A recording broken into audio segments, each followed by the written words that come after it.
زوام که چرته کې احناف دا الزام لګي چې پلان کی پیسې واغسته او دا اهل حدیث شو. نو زه یو سوال کوم، دا خو د اهل حدیثو بې عزتي نه ده، دا د احنافو بې عزتي ده.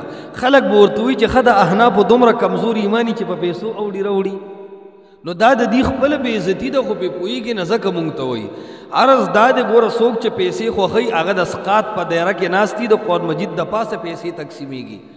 که څوک پیسې خوښوي نو هغه د بدعتي شي چې ماشوم ته په غوږ کې بانګ هم وایي نو پیسې باخلي.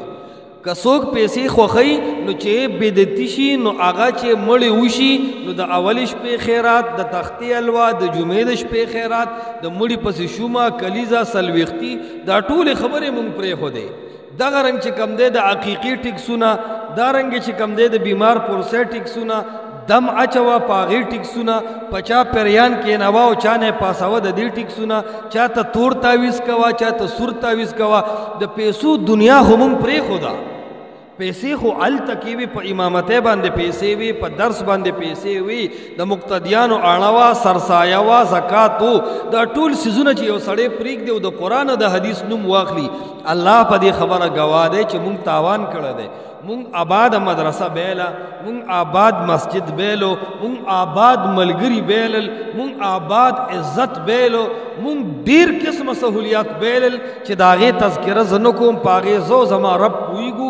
او د دې پوره فیصله به الله سبحانه وتعالی کوي چې کم نمونه بې عزتۍ وې چې ما ته رانغلې، کم نمونه مخالفتونه چې زما ونشو.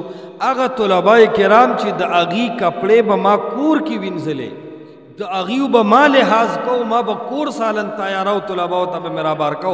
هغه طلبا زمونږ نه بغیر سلام او بغیر اجازت لاړل اور اوس هم دعا او سلام نه کوي. دا درد او غم مونږ له کافي نه دی. الله ګواه دی مونږ قرآن او حدیث قبول کړي دي، هیڅ لالچ مونږ نه دی قبول کړی. او زوام که زما د سر نه، زما د بدن نه دا سر جدا شي او زما د تن غوښې پرېکړې شي، لکونه اربونه خو پرېږده چې زما سر هم قربان دی د قرآن او د حدیث نه. او په هیڅ حالت مونږ د قرآن او د حدیث پرېښودو ته نه یو تیار.